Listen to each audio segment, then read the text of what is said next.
Welcome back, everyone. This is Kim with K Montez Art Studio, and today we're working with florals in gouache, so you can see some of the inspiration books that I have. I started off with a warm-up to get acquainted with some of the paints that I'm using. I haven't used these in a while, and I'll mention these in a bit. So the book that I'm using today is Painting Florals with Gouache, and I purchased this book at Barnes& and Nobles.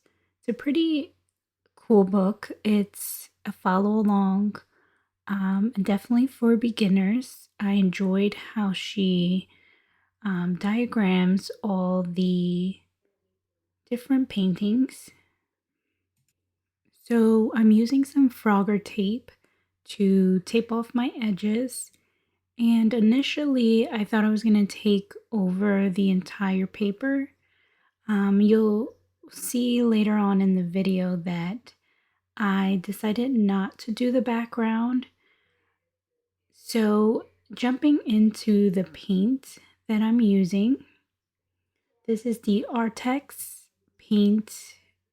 They originally came in these tin sort of rounded flat pans, and when I first got them, I had trouble opening one, and I enjoyed those pans, but when I used them again, I realized that I had trouble opening several of them.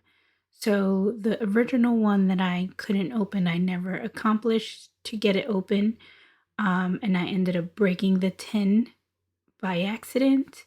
So I decided to put the paint in these glass containers. Not sure what this binder is, but it was acting as a glue and sealing the tins, unfortunately. However, the paint quality is student grade and it's pretty good for beginners. I decided to purchase these. I saw Sandy Hester use them and I wanted to give it a go. So let's jump into the socks of the day. I'm not sure if these socks made an appearance already, but I have several of these striped looking socks with different toe and heel colors. And I really enjoy long tube socks. The pink makes me happy. I love pink, gray, and black. So those are the socks of the day, and I purchased those at Target. So let's jump into the painting. My initial impression of this paint was that it blended well. I created this tone similar to the one on the page, and I'm using hot press Arches paper, and I just am now realizing how enjoyable it is to use gouache on hot press. I initially used watercolor on hot press paper and didn't enjoy that experience, but I definitely recommend hot press paper for gouache.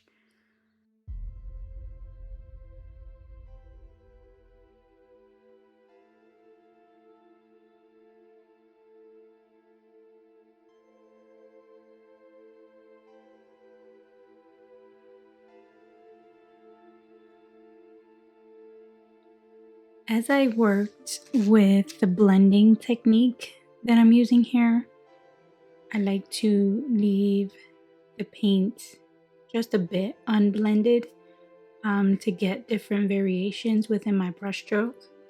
I realized that this gouache is very thick and needed a good amount of water to sort of get it flowing. I did enjoy the opacity of these paints. I'll leave the link in the description. I did purchase these on Amazon, so definitely check them out if you're interested. Just be aware that some of the tins may be challenging to open. I do, however, wonder how they'll do in these glass containers. I've had them in there for a couple months now, and I haven't had any problems. So I'm interested to see if this works out for them. I also have been trying to be consistent in cleaning the lids before closing them, so that seems to be the issue, but I'll keep you posted on that.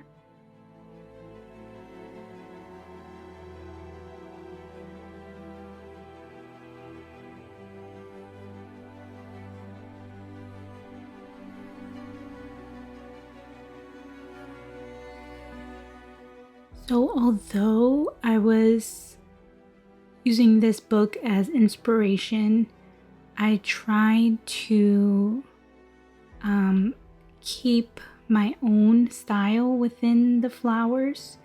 So you'll see that some of the flowers are pale, and I started to add some pink to it to give it some more vibrancy. And I do think that this book could have added a couple extra steps in how they got to these colors. So they mention a bit the color mixing squares up top of the flowers, but the step from color mixing to flowers was a big jump. I did add an extra flower and a couple other things changed as I went along with this painting to make it my own. So some of the brushes that I'm using are the Princeton Velvet Touch, and these brushes are primarily made for watercolor and gouache. They're very high quality brushes. I seldomly use them for other mediums. I was actually pretty nervous to use them for my gouache, but I like gouache because you can use different types of brushes. So I wanted to get a good high quality experience, and I decided to go with the Arches hot press and my good brushes to truly see if they perform well. And the paints came off the brushes just fine. So I don't see why you wouldn't be able to use other types of brushes with these. I definitely recommend you cleaning your brushes immediately after this because of the thickness that they have, and they meaning the paint. So overall, it was a great experience.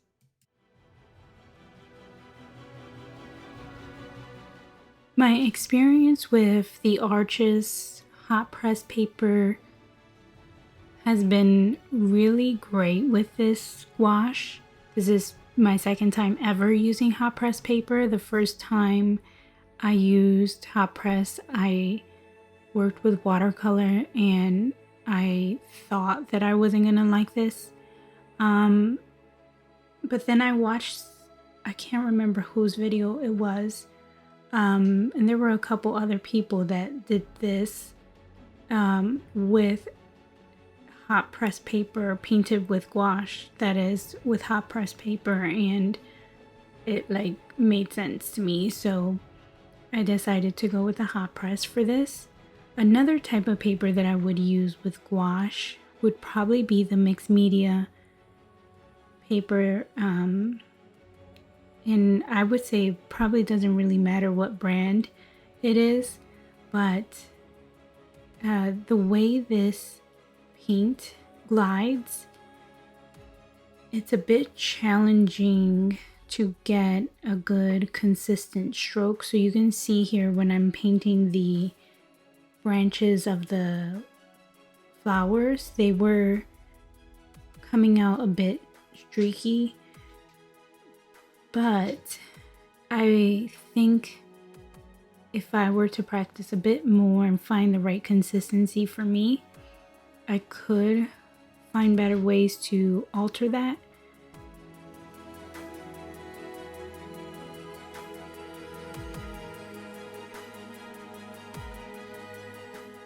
So I've been painting florals for about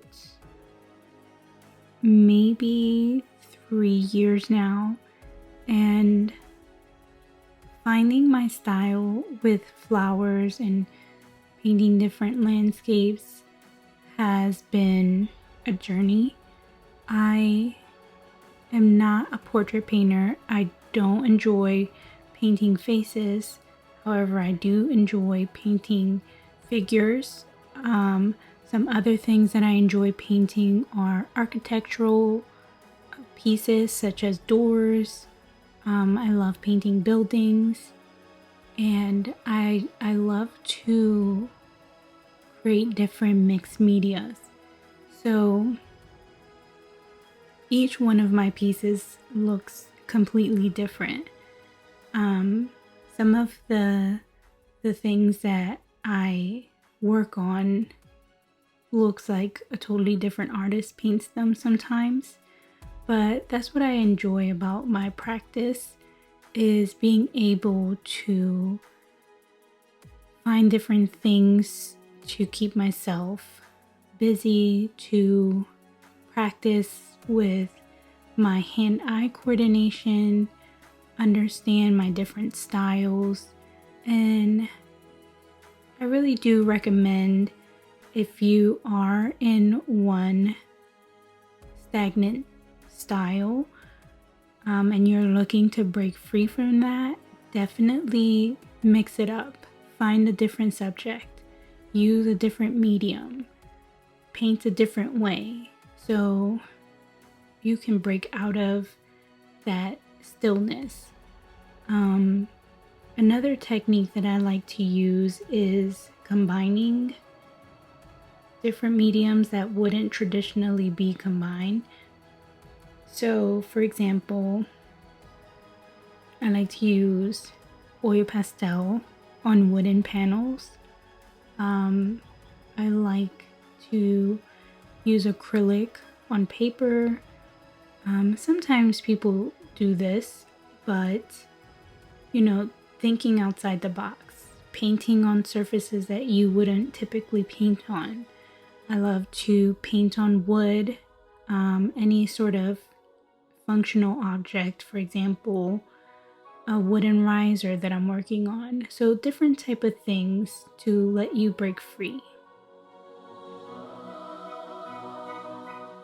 So after I allowed the gouache to dry, I felt that something was missing, and in true fashion, I wanted to add more. So I tested out my Prismacolor pencils. Prismacolor pencils are really good and affordable. However, it wasn't giving enough oomph for some reason. I'm not sure if it was the combination of the gouache, the hot press. I'm not exactly sure what was conflicting. I also had a limited color palette in my Prismacolor. In particular, in this tin, I segregated some of the colors intentionally to represent some landscapes. So I didn't feel like pulling out the rest of my Prismacolor to find some pinks that I was seeking to add.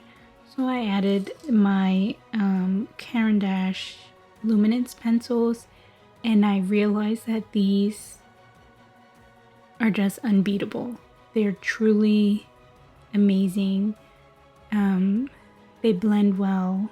They work really great.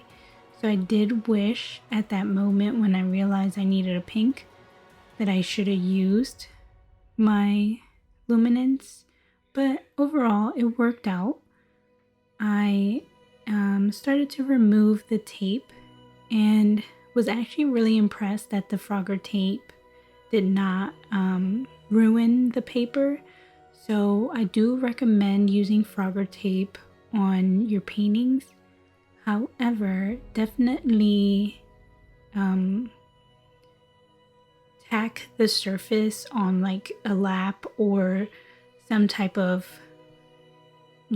other surface before you put it on your paper to ensure that it won't tear your paper. I was being a little reckless here when I was taking off my paper. My tape. So I'm not exactly I wasn't intending for this to be a finished piece. This was more so for practice, but then I realized like this is pretty good for a practice piece. So I decided to sign it and call it a day. So here's the final result. And if you enjoyed this video, as usual, please like and subscribe and let me know what you think in the comments below. Do you like to combine different mediums, or do you prefer to just use one medium per subject?